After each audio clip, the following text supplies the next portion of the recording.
Start. Hello guys, இன்றைக்கி நம்ம என்ன பார்க்க போகிறோன்னா, என்னோடய ஃபர்ஸ்ட் எவர் நகை சீட்டு. நான் இது வரைக்கும் என் லைஃப்பில் நகை சீட்டே போட்டது கிடையாது. என் வெட்டிங்க்கு கூட நான் மொத்தமாக தான் எல்லாமே பர்ச்சேஸ் பண்ணேன். ஆனால் சின்ன வயசுலேருந்தே எனக்கு நகை சீட்டு போடணும், நகை சீட்டில் வாங்கணுன்றது ரொம்ப ஆசை. சந்தர்ப்ப சூழ்நிலை என்னால் முடியல. ஸோ வெட்டிங் முடிஞ்ச உடனே கொஞ்சம் வருஷம் லைக் ஒரு 1.5 இயர்ஸ் ஆனதுக்கப்புறம் தான் சரி ஓகே நம்மளும் நகை சீட்டு போடலாமே அப்படின்னு சொல்லிட்டு நான் ஜிஆர்டியில் ஸ்டார்ட் பண்ணேன். நான் ஜிஆர்டியில் நகை சீட்டு போடுறப்போ ஜிஆர்டியில் ஸ்கீமும் பழைய ஸ்கீம் தான் இருந்துச்சு. எனக்கு கிஃப்ட்ஸும் அந்த டைம் இருக்கிற மாதிரி அவைல் பண்ணிக்கிற மாதிரி ஸ்கீம் தான். ஸோ இப்போ அந்த ஸ்கீம் மாறிடுச்சு. எனக்கு நான் நகை சீட்டு போட்டு நான் ஏப்ரல்லே இதை நான் பர்ச்சேஸ் பண்ணிட்டேன். ஸோ நான் என்ன பர்ச்சேஸ் பண்ணேன்றதை பாருங்கள்.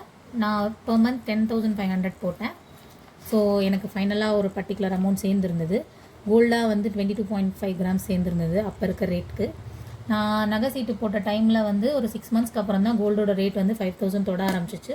ஸோ லாஸ்ட் 5 மந்த்ஸ் வந்து எனக்கு அடி வாங்கியிருக்கோம். ஸோ நான் என்ன வாங்கினேன்னா, எனக்கு ரொம்ப நாளாக ஜிமிக்கி வாங்கணுன்னு ரொம்ப ஆசை. ஸோ நான் ஜிமிக்கி தான் வாங்கியிருப்பேன்.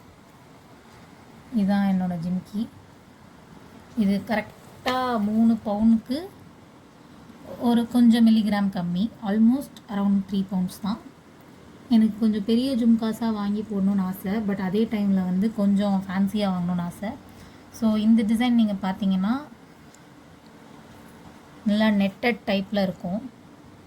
உங்களுக்கு தெரியுதான் பாருங்கள், நல்லா ஃபேன்சியாக இருக்கும்.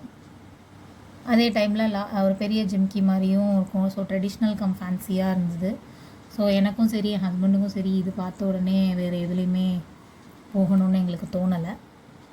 அதே மாதிரி இது டைப்பில் வந்து இதில் வந்து அட்ஜஸ்ட்மெண்ட்ஸும் கொடுத்துருப்பாங்க இந்த ரிங்கில். ஸோ நீங்கள் ஹைட் அட்ஜஸ்ட்மெண்ட் பண்ணிக்கலாம். இந்த மேலே இருக்கிறத தனியாக ரிமூவ் பண்ணி நீங்கள் இது மட்டும் ஸ்டட் மாதிரியும் போட்டுக்கலாம். ஸோ எனக்கு அதனால் இந்த மல்டி ஃபங்க்ஷனாலிட்டி இருந்ததுனால எனக்கு இந்த ஜிமிக்கி ரொம்ப பிடிச்சிருந்துச்சு. ஸோ நான் இதை பர்ச்சேஸ் பண்ணிட்டேன். ஆக்சுவலாக நான் போகும்போது இருந்த பிளான் வந்து லாங் செயின் இல்லைனா மிடில் செயின் வாங்கணுன்னு தான் பார்த்தேன். சரி, என்கிட்ட ரீசெண்டாக ஒரு ஜிமிக்கி அன்எக்ஸ்பெக்டடாக மிஸ் ஆகிடுச்சு. ஒரு பவுனு. அதை நான் ரொம்ப கஷ்டப்பட்டு வாங்கினேன் ஜிமிக்கி வேலை பார்க்கும்போது. ஸோ என் ஹஸ்பண்ட் தான் சரி ஓகே நீ ஜிமிக்கி பர்ச்சேஸ் பண்ணிட்டுன்னு சொன்னதுனால நான் போய் இதை பர்ச்சேஸ் பண்ணேன். அதோட பில் இது.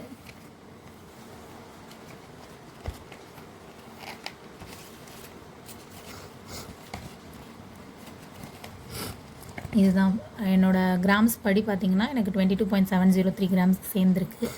ஸோ நான் வந்து எக்ஸ்ட்ரா ஒரு 1.166 கிராம்ஸ் வாங்கினதுக்காக அந்த எக்ஸ்ட்ரா வாங்கின காசோடதோட வேஸ்டேஜ் அண்ட் ஜிஎஸ்டி மட்டும் நான் பே பண்ணிவிட்டு வர மாதிரி இருந்துச்சு.